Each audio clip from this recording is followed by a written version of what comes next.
Amani ya Kristo na idumu ndani yenu.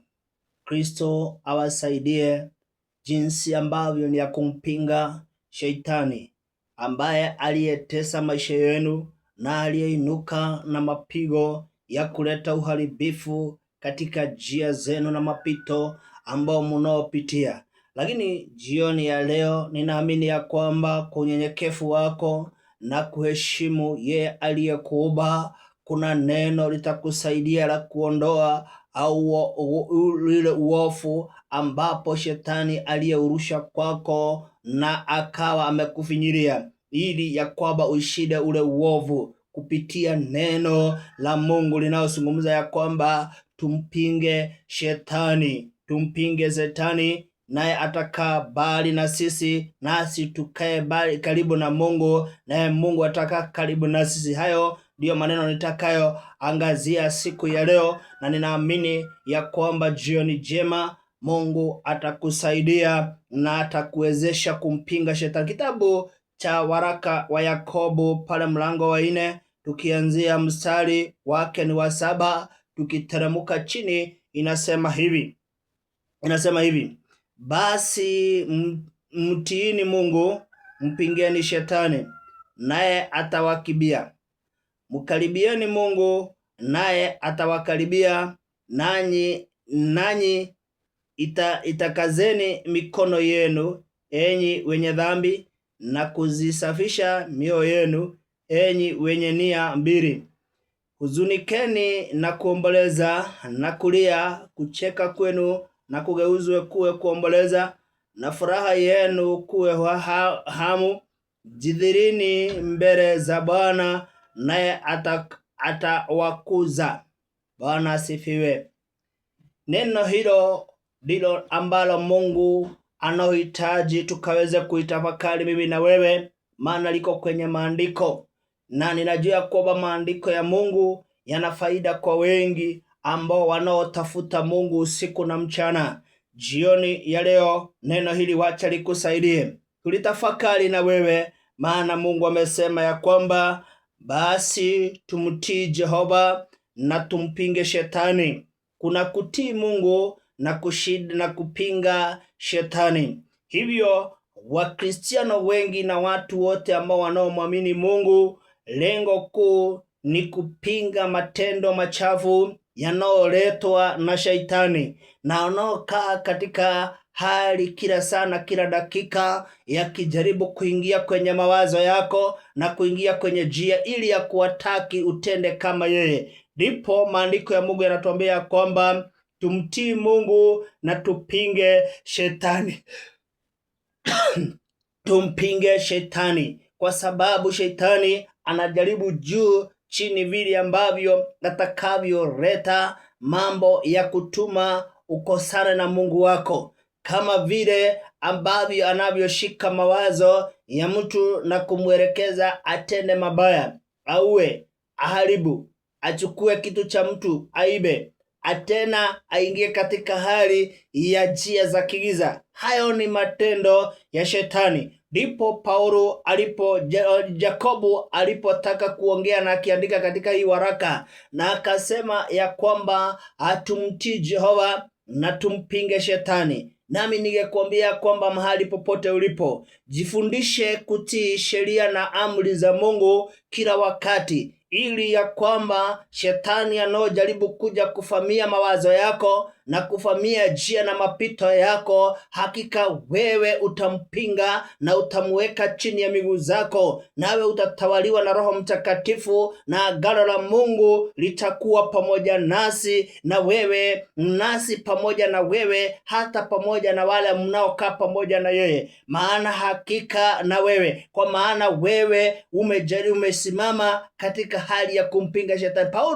Mtume Yakobo akasema ya kwamba tumtii Mungu na tupinge Shetani naye atawakimbia. Hivyo tunavyokataa matendo ya kishetani, tunapokataa njia na mapito ya kutenda dhambi, hakika nazo dhambi naye Shetani atakaa mbali na sisi na atatuondokea. Kanisa la Mungu na wale ambapo waliye ndani ya nchi yetu, tushike silaha za kumpinga shetani ili ya kwamba aweze kukaa mbali na sisi. Matendo kama hiyo ya kuuana na kumwagika na kufanga na kumwaga damu yatakaa mbali na sisi, kwa sababu nasi tumebeba silaha za kupingana na huyu muovu. Ana taktiko zake za kuataki mawazo ya vijana na mawazo ya wazee, hata mawazo ya wasichana na hata mawazo ya wamama. Lakini tutakapompinga, naamini ya kwamba hata tukaribia, maana silaha ambapo tumeiweka kwetu ni sheria ya Mungu, ya kuheshimu na kumpenda Mungu, na hata kushika maagizo ya Mungu, kupenda sabato za Mungu, kupenda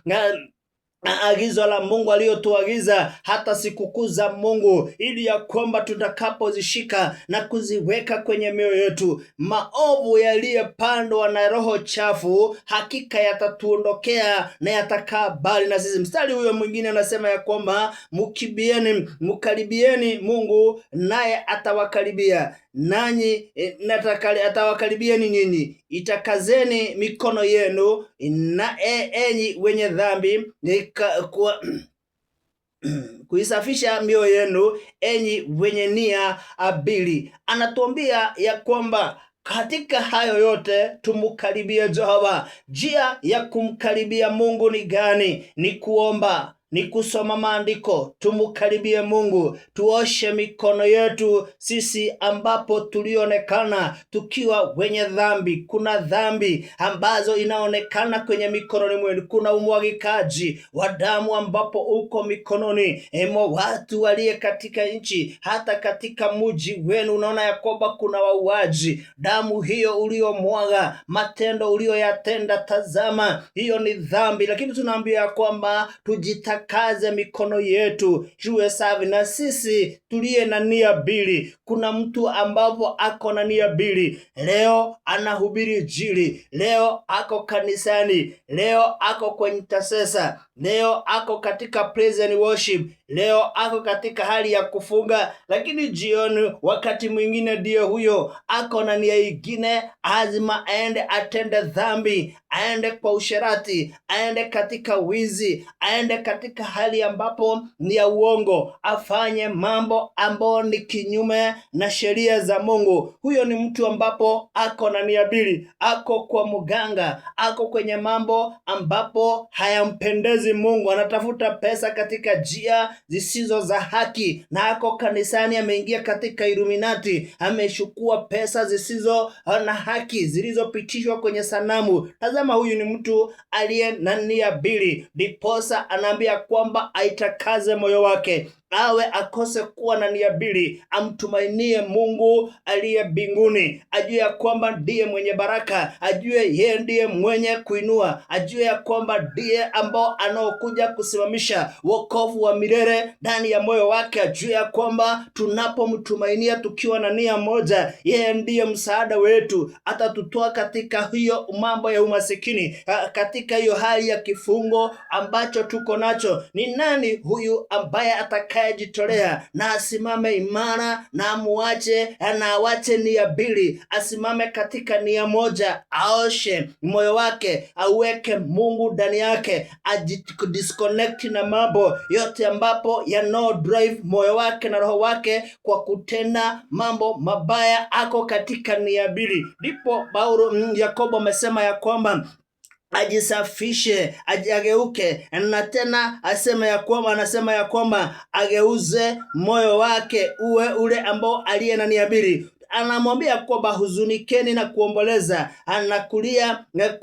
huzunikeni na kuomboleza, na kulia kucheka kwenu na kugeuzwe kuwe kuomboleza. Kuna mtu ambapo yeye mwenyewe amekaa katika hali ambapo hako na raha akiwa katika nia mbili, na hamuogopi Mungu, hanyenyekei mbele za Mungu, hana kilio. Hata wakati kama huu kuko na janga ambapo ni la uovu linaoleta wingu la ubaya katika mioyo na nafsi za wengi wanaomwabudu Mungu, hakika yeye hanyenyekei, haendi mbele za Mungu na kumwabudu na kumheshimu. Lakini anaambiwa kwamba kucheka kwako wacha kugeuzwe kuwe na huzuni, hata furaha yako igeuzwe na iwe kuomboleza. Tuomboleze na tunyenyekee mbele za Bwana ili ya kwamba aweze kuingia na kutawala mioyo yetu. Tugeuke twende mbele za Mungu, tumuinue katika njia za kumwabudu, tumuinue katika njia ambapo ni la kumuomba. Naamini ya kwamba dhambi ambapo inaonekana, dhambi ambapo iko mikononi mwetu itaondolewa na itakaa mbali na sisi. Mungu atawachilia malaika zake, madhabahu yake itainuliwa na itashuka, itaanza kutawala nchi, itaanza kutawala kanisa, itaanza kutawala mahali popote ulipo, maana Mungu ni mwema na akubariki na kuinue anapokupatia neno la kunyenyekea na kuheshimu.